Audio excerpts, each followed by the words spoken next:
24 नवंबर 1971 की रात करीब 8 बजे आसमान में 10,000 फीट की ऊंचाई पर अमेरिकन एयरफोर्स के 2 फाइटर जेट्स एक फ्लाइट का पीछा कर रहे होते हैं जिसमें एक हाईजैकर बैठा हुआ था। यह हाईजैकर अमेरिका के पोर्टलैंड से सियाटल जा रही इस नॉर्थ वेस्ट फ्लाइट 305 को हाईजैक कर अमेरिकन गवर्नमेंट से $2 लाख की फिरौती वसूल चुका था, जो आज के हिसाब से करीब 14 करोड़ रुपए होते हैं। ये प्लेन अभी भी उसी के कंट्रोल में था और पायलट अभी भी उसके ही इशारे पर प्लेन को रीनो शहर की ओर फ्लाई कर रहा होता है। इस दौरान आसमान की ऊंचाई में चारों तरफ अंधेरा पसरा हुआ था, तेज हवाएं चल रही थी, टेम्परेचर -7 डिग्री सेल्सियस था और बर्फीली बारिश हो रही थी। इन बदतर हालातों में भी दोनों फाइटर जेट हाईजैक हुए प्लेन को फॉलो करते हुए उस पर नजर गड़ाए होते हैं ताकि हाईजैकर को पकड़ा जा सके।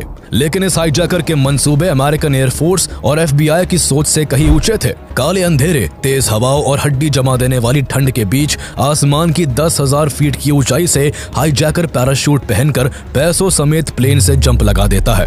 उसके इस कारनामे को ना तो प्लेन में मौजूद कोई शख्स देख सका और ना ही उसका पीछा कर रहे फाइटर जेट में बैठे पायलट्स की नजर इस पर पड़ सकी। इसके बाद उस हाईजैकर को मानो जमीन खा गई या फिर आसमान निगल गया, उसका कोई नामो निशान नहीं मिल सका। कई डेकेड्स के इन्वेस्टिगेशन के बाद भी ना तो उसकी लाश मिल सकी और ना ही कभी उसको जिंदा पकड़ा जा सका। यह कहानी है उस हाईजैकर की जिसे दुनिया DB कूपर के नाम से जानती है, जिसने एक ऐसी हाईजैकिंग को अंजाम दिया जो अमेरिका के कमर्शियल एविएशन के इतिहास का इकलौता अनसॉल्व्ड हाईजैकिंग केस बन गया। 50 साल से ज्यादा का वक्त गुजर जाने के बाद भी अभी तक ये एक रहस्य ही बना हुआ है कि आखिर DB कूपर कौन था, कहां से आया था और रात के अंधेरे में आसमान के बीचों बीच वो कहां गायब हो गया। A hijacker calling himself DB Cooper jumped from an airliner in flight and demanded a $200,000 ransom and a parachute. 305, we have a hijack in progress. He said to me, all I have to do is attach this wire to this gadget here, and we all be dead. What really happened to DB Cooper? You believe that your uncle was DB Cooper. But there has never been a trace of Cooper or his true identity. It doesn't feel good to acknowledge that this is the only unsolved skyjacking in American history. कहानी की शुरुआत 24 नवंबर 1971 को America के Portland international airport से होती है, जहां से एक बोइंग 727 प्लेन हर रोज की तरह सियाटल टैकोमा इंटरनेशनल एयरपोर्ट के लिए उड़ान भरने वाला था।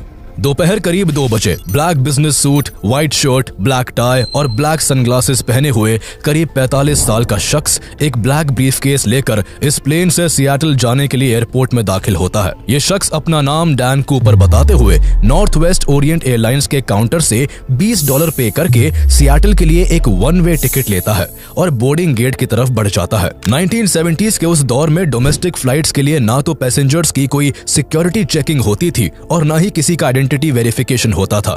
सिर्फ एक फ्लाइट टिकट खरीद कर कोई भी पैसेंजर किसी भी नाम से ट्रैवल कर सकता था। इसलिए ना तो डैन कूपर की आइडेंटिटी को वेरीफाई किया गया और ना ही उसका ब्रीफकेस चेक हुआ और वो फ्लाइट 305 में सवार हो गया।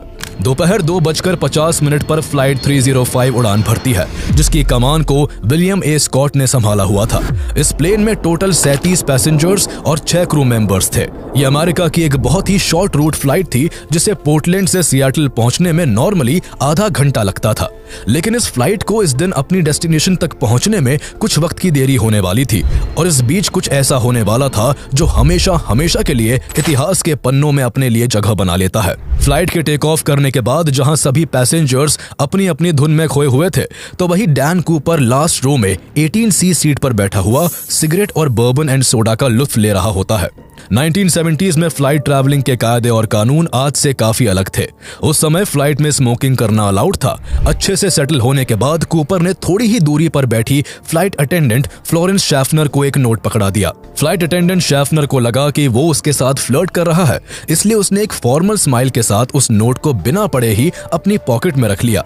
कुछ देर तक जब कूपर को शैफनर की तरफ से नोट को लेकर कोई रिएक्शन नहीं मिला, तो उसने उसे अपने पास से गुजरते हुए रोककर फुसफुसाते हुए कहा, मिस, आपको ये नोट पढ़ लेना चाहिए, मेरे पास बॉम्ब है। शेफनर को अभी भी ये कोई मजाक ही लगा, पर जब उसने नोट को खोलकर पढ़ा तो उसके चेहरे की हवाइयां उड़ गई।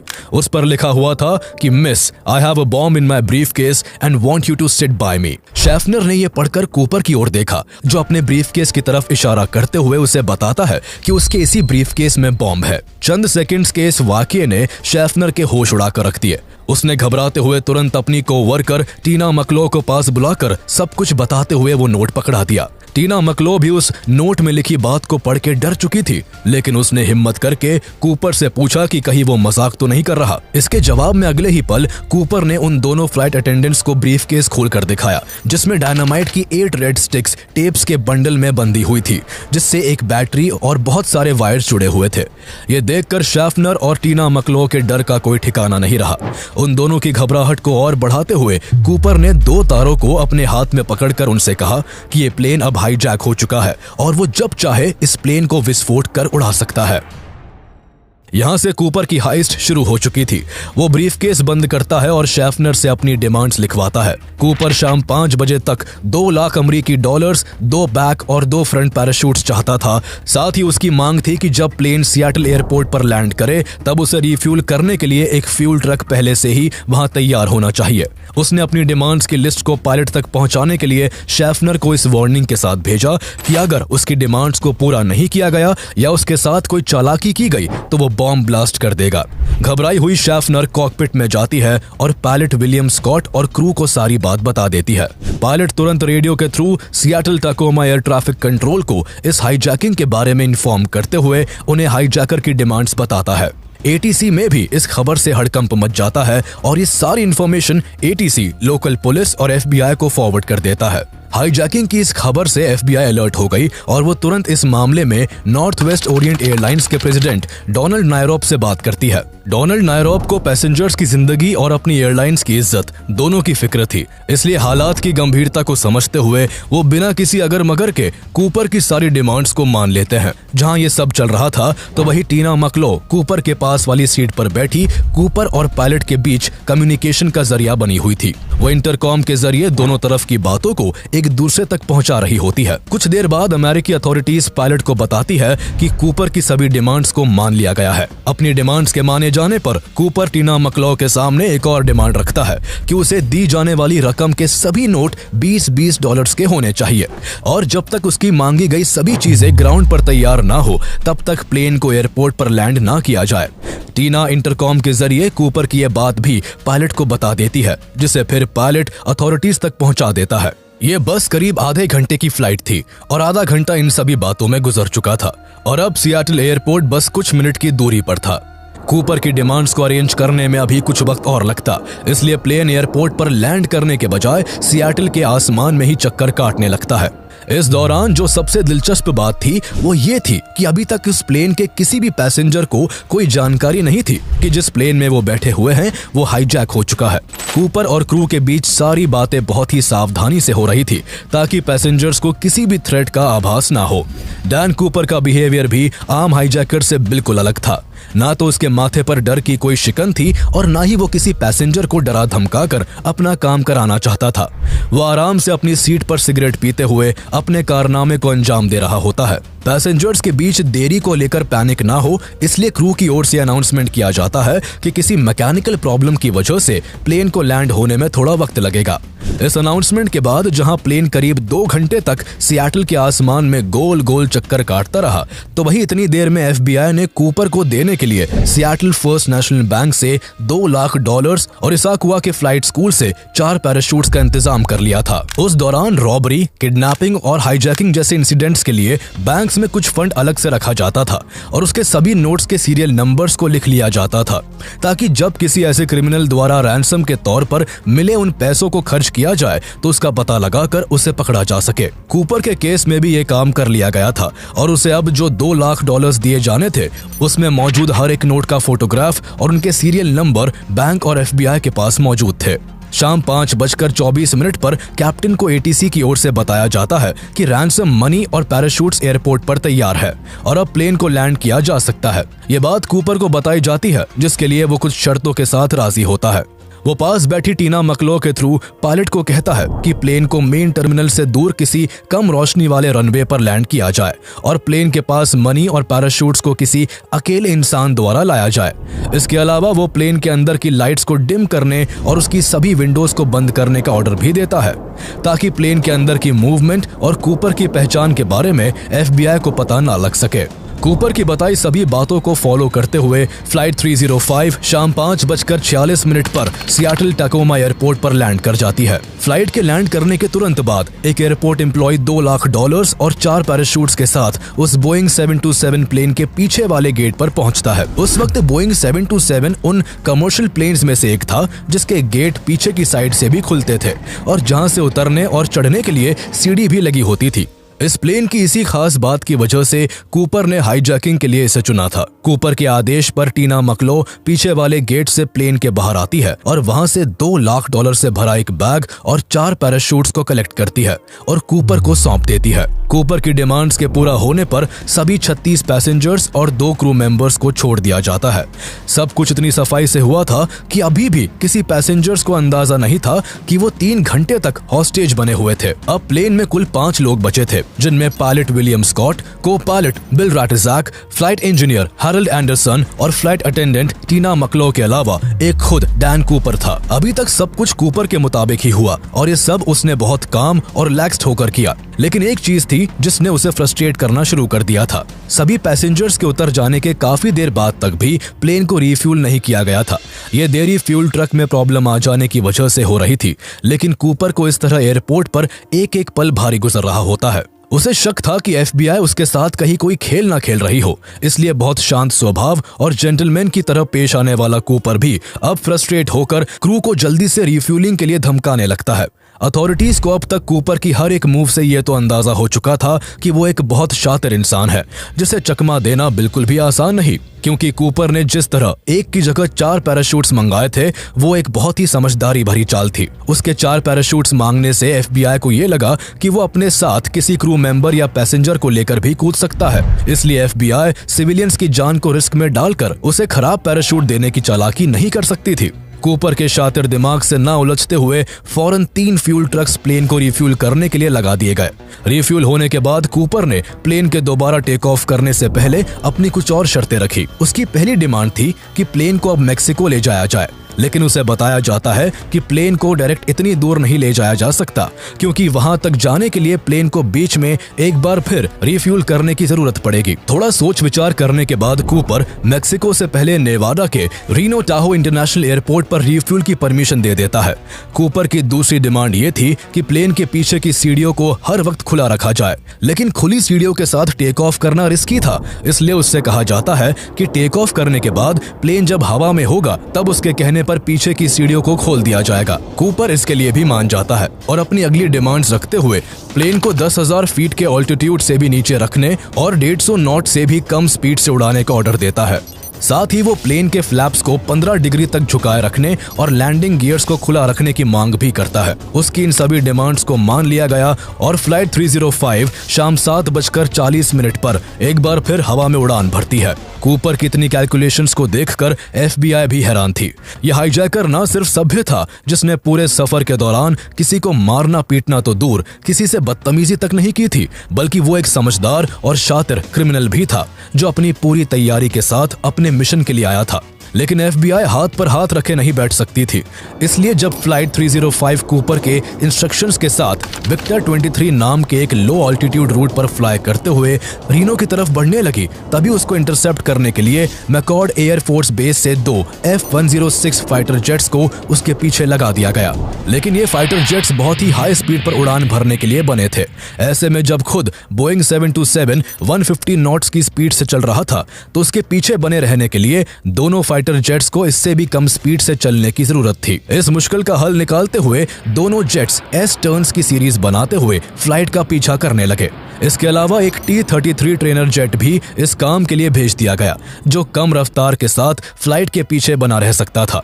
लेकिन ये दिन कुछ अलग था, ये इंसिडेंट कुछ खास था। इस दौरान कुछ भी नॉर्मल होना मानो एक चमत्कार होने वाली बात थी। शाम ढल चुकी थी और रात के अंधेरे ने पूरी फिजाओं को घेर लिया था। आसमान में चांद भी बस नाम के लिए था, जिसको बादलों ने पूरी तरह से ढक रखा था, जिस कारण नाम मात्र की रोशनी थी।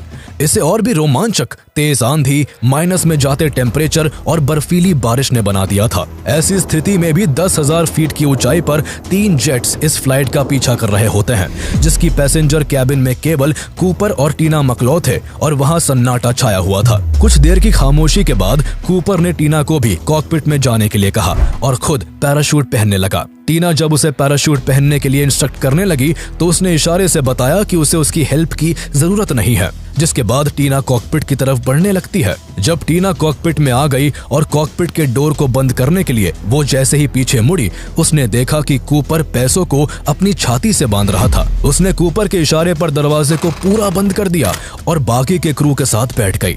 इसके कुछ देर बाद रात के करीब 8 बजे कॉकपिट में एक वार्निंग लाइट जलती है, जो इस बात का इशारा थी कि प्लेन के पीछे की सीढ़ियों को खोल दिया गया है। पायलट ने इंटरकॉम के जरिए कूपर से पूछा कि क्या उसकी मदद के लिए किसी को भेजा जाए, जिसके जवाब में कूपर सिर्फ गुस्सा करता है। वो कोई भी इंटरफेरेंस नहीं चाहता था। इस वक्त प्लेन रीनो पहुंचने से काफी दूर था और उसके नीचे सिर्फ पहाड़, नदी और जंगल थे। हवा तेजी के साथ प्लेन में आ रही थी। इसके कुछ मिनट बाद 8:13 पर कॉकपिट में बैठे क्रू को एक बहुत जोर का झटका और एयर प्रेशर महसूस होता है, जिसे फिर पायलट द्वारा रीलेवल किया जाता है, जिससे थोड़ी देर बाद प्लेन कुछ स्टेबल होता है। करीब 2 घंटे बाद रात 10:15 पर plane Reno Tahoe international airport पर लैंड कर जाता है, जिसकी पीछे की सीढ़ी उस वक्त भी खुली हुई थी। प्लेन को चारों तरफ से FBI के एजेंट्स, लोकल पुलिस और स्टेट ट्रूपर्स द्वारा घेर लिया जाता है। प्लेन की तलाशी ली जाती है, अंदर का चप्पा चप्पा छाना जाता है, लेकिन उसमें कूपर का कोई नामो निशान नहीं मिलता।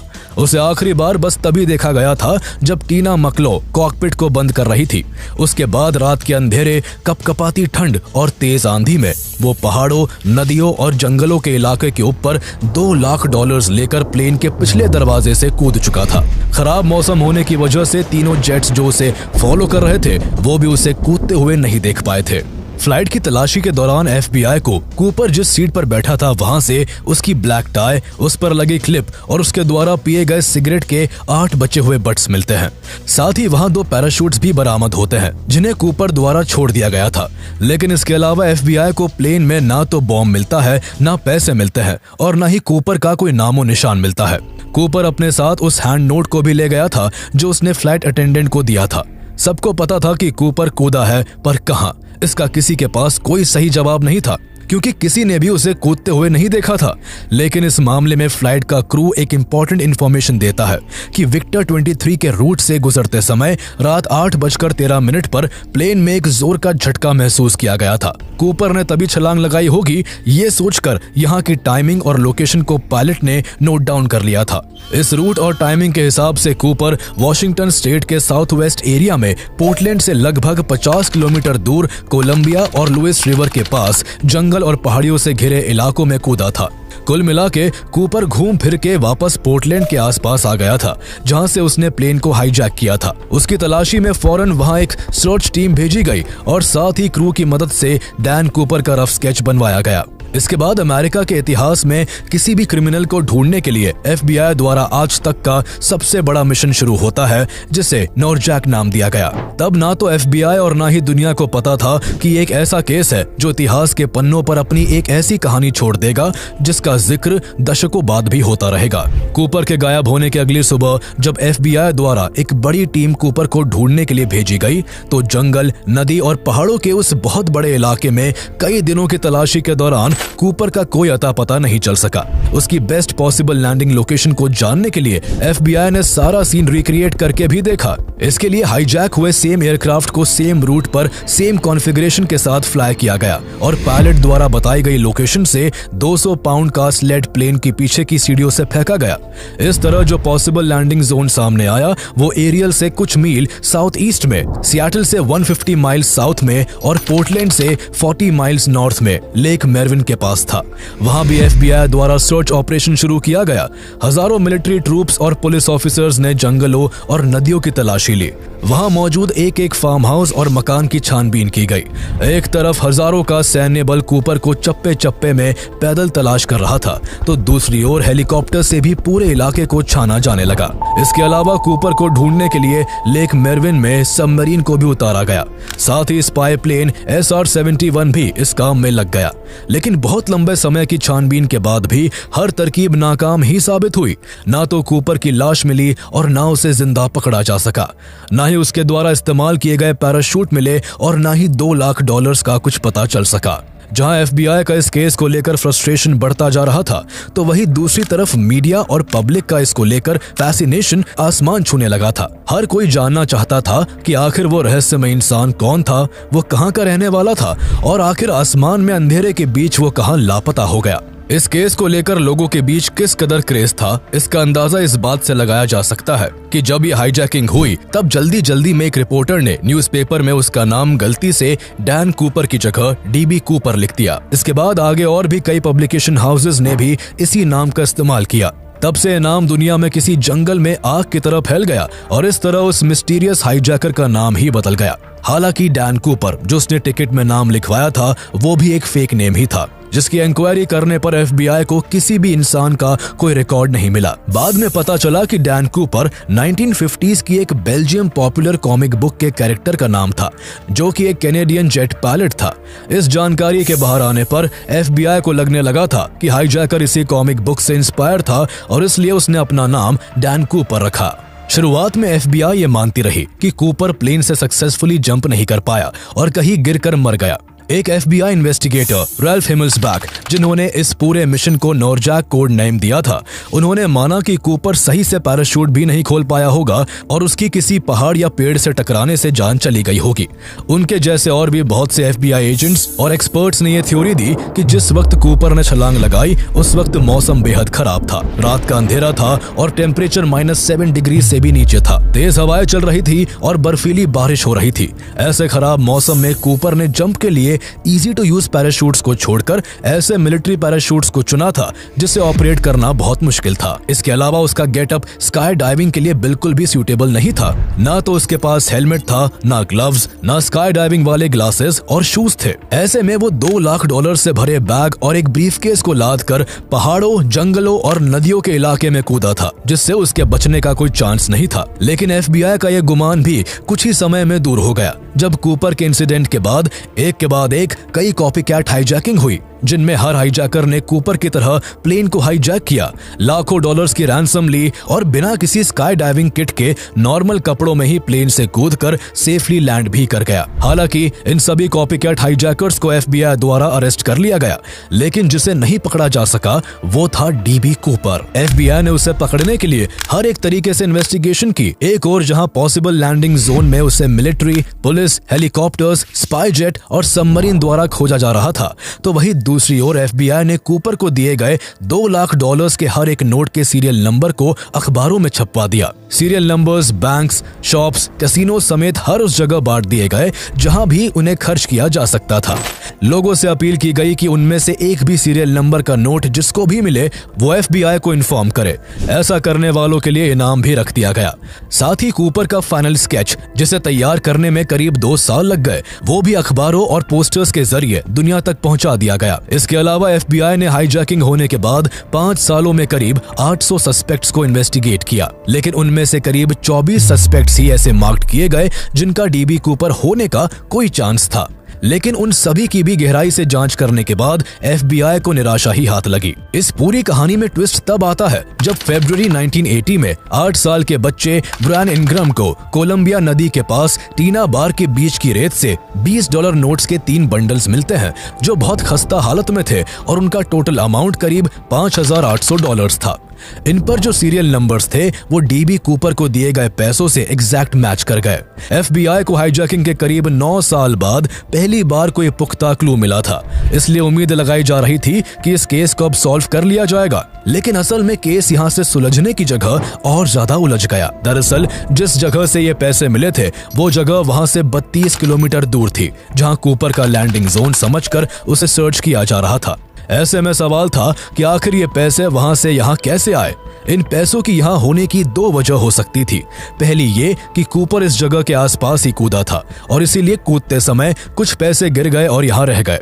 दूसरी पॉसिबिलिटी ये थी कि कूपर वही कूदा था जहां उसे ढूंढा गया, लेकिन कूदते समय उसके बैग से कुछ पैसे गिर गए और लुइस नदी से बहते हुए कोलंबिया नदी में आ पहुंचे और फिर वहां से बहकर टीना बार के बीच पर आ गए। लेकिन प्रॉब्लम यहाँ ये थी कि लुइस नदी जिस जगह कोलंबिया नदी से मिलती है वहां से कोलंबिया नदी टीना बार के उल्टी दिशा में बहती है। ऐसे में उन पैसों का नदी के ऑपोजिट डायरेक्शन में बहकर वहां एक ही जगह पर एक साथ पहुंचना मुमकिन नहीं था। पैसों के वहां पहुंचने की वजह कुछ भी रही हो, लेकिन उनके मिलने के तुरंत बाद FBI द्वारा वहां खोजबीन शुरू कर दी जाती है।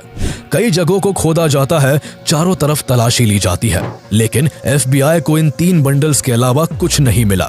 ना तो और पैसे मिले, ना पैराशूट का कोई फटा टुकड़ा मिला और ना ही कूपर से जुड़ा कोई और सुराग मिल सका। इस तरह साल दर साल बदलते गए, ना तो कूपर मिला और ना ही FBI की जांच रुकी। हर पॉसिबल एरिया को खंगाला जाता रहा। DB कूपर से मिलते जुलते सभी सस्पेक्ट्स को इन्वेस्टिगेट किया गया। इनमें से कुछ सस्पेक्ट्स को तो उनके फैमिली मेंबर्स ने खुद FBI के हवाले किया था। किसी ने अपने अंकल को DB कूपर बताया तो किसी ने अपने भाई के DB होने की बात की। इस केस की पॉपुलैरिटी को देखकर कुछ लोगों ने खुद को DB कूपर बताकर FBI को सौंपा, लेकिन सालों की इन्वेस्टिगेशन के बाद भी FBI को उनमें से किसी के भी DB कूपर होने का कोई पुख्ता सबूत नहीं मिला।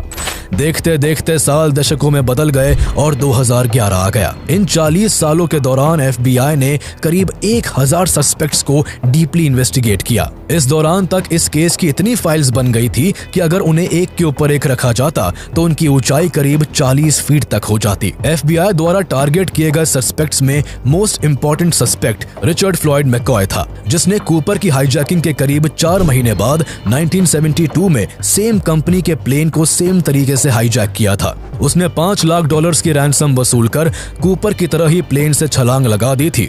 हालांकि उसे 5 दिन बाद ही पकड़ लिया गया, लेकिन जब उसकी जांच पड़ताल की गई तो वो असली कूपर नहीं था। वह महज 29 साल का था, जबकि कूपर की उम्र 45 के करीब थी। इसलिए उसकी उम्र और फ्लाइट अटेंडेंट्स के डिस्क्रिप्शन के चलते उसे कूपर होने की लिस्ट से अलग कर दिया गया। बाद में जेल से भागने के दौरान उसको पुलिस ने शूट कर मार डाला। ऐसा ही एक इंटरेस्टिंग केस 1995 में देखने को मिला, जब जेओ नाम की एक लेडी FBI को बताती है कि उसके पति ड्वेन वेबर ने मरते समय उसे बताया कि वो ही असली DB कूपर है। जेओ ने बताया कि 1979 में वो और उसका पति एक ट्रिप पर थे। जब एक जंगल से गुजरते हुए उसने उससे कहा कि कूपर यहाँ से ही निकलकर फरार हुआ था और कुछ दूर ड्राइव करके उसने कोलंबिया नदी के पास कार रोककर अपनी पत्नी को वहीं ठहरने के लिए कहा और खुद कुछ देर के लिए गायब हो गया। यह वही जगह के आसपास की बात थी जहां से ब्रायन इंग्रम नाम के बच्चे को पैसे मिले थे। जेओ के हिसाब से उसके पति ने ही उन पैसों को वहां गाड़ा था, लेकिन जेओ अपने जिस मरे हुए पति ड्वेन वेबर को DB कूपर बता रही थी वो एक क्रिमिनल जरूर था, लेकिन कूपर का DNA उससे मैच नहीं हो सका, जिस वजह से वो भी असली DB कूपर नहीं था। DB कूपर ने जंप के लिए जिस तरह मिलिट्री पैराशूट को चुना था और जिस तरह बोइंग 727 के बारे में उसकी अच्छी अंडरस्टैंडिंग थी, इससे एक्सपर्ट्स का यह भी मानना था कि DB कूपर कोई मिलिट्री से जुड़ा शख्स था जिसे मिलिट्री पैराशूट से स्काई डाइविंग का एक्सपीरियंस था। इन्हीं सब आधारों पर एक और शख्स के DB कूपर होने की बात सामने आई, जिसका नाम केनेथ क्रिश्चियनसेन होता है। ये शख्स नॉर्थ वेस्ट ओरिएंट एयरलाइंस के लिए काम कर चुका था और एक पैराट्रूपर भी रह चुका था, जिसे मिलिट्री पैराशूट्स का बहुत एक्सपीरियंस था। जहां हाईजैकिंग हुई ये उसी इलाके में रहता था और जो बात उसके DB कूपर होने को सबसे ज्यादा हाईलाइट करती थी वो ये थी कि उसकी शक्ल DB कूपर से काफी मिलती जुलती थी और उसका नेचर भी कूपर की तरह ही काम था। साथ ही उसे सिगरेट और बर्बन ड्रिंक का शौक था। हाईजैकिंग के 1 साल बाद ही उसने अपनी कमाई की हैसियत के मुकाबले एक बहुत बड़ा घर लिया था। उसके भाई को उसका लिखा हुआ एक नोट भी मिला, जिसमें उसने किसी हॉलीवुड डायरेक्टर से अपने ऊपर एक मूवी बनाने की बात की थी। उसने मरने से पहले अपने भाई से कहा था कि एक राज है जो उसे जानना चाहिए, पर वो उसे बताएगा नहीं। DB कूपर का ये एक परफेक्ट मैच सा लगता है, लेकिन ये सब बातें उसके मरने के कई साल बाद उसके भाई द्वारा बाहर आ सकी। साथ ही इन सभी बातों को महज इत्तेफाक बताते हुए FBI ने केनेथ क्रिश्चियनसेन को भी डीबी कूपर कंसिडर नहीं किया। उसके अलावा और भी कई इंपॉर्टेंट सस्पेक्ट्स को डीबी कूपर से जोड़ा गया, लेकिन जांच में कोई भी डीबी कूपर साबित नहीं हो सका। इस तरह 45 सालों तक हजारों सस्पेक्ट्स को इन्वेस्टिगेट और कई जगहों को खंगालने के बाद भी डीबी कूपर का कोई अता पता नहीं चल सका। उसकी सीट से जो सिगरेट बट्स मिली थी वो बाद के सालों में मिस्टीरियस तरीके से गायब हो गई और उसकी टाई से मिले क्लू भी उसे ढूंढने के कुछ काम नहीं आ सके। ये केस जहां दुनिया के लिए रहस्यों से भरा एक किस्सा बना होता है, तो वही FBI के लिए सरदर्द बन चुका था। इसलिए जुलाई 2016 में FBI ने थक हार कर इस केस को बंद कर दिया। लेकिन डीबी कूपर का केस इतना ज्यादा पॉपुलर है कि अभी भी कई इंडिपेंडेंट इन्वेस्टिगेटर्स डीबी कूपर की गुत्थी को सुलझाने में अपनी किस्मत को आजमा रहे हैं। वही डीबी कूपर ने अमेरिका में अपनी एक फैन फॉलोइंग बना ली थी और कई लोगों का वो हीरो बन चुका होता है। लोगों का मानना था कि जिस तरह कूपर बड़ी ही सफाई से हाईजैकिंग को अंजाम देकर गायब हुआ और FBI को जिस तरह चकमा देता रहा, वो काबिले तारीफ था।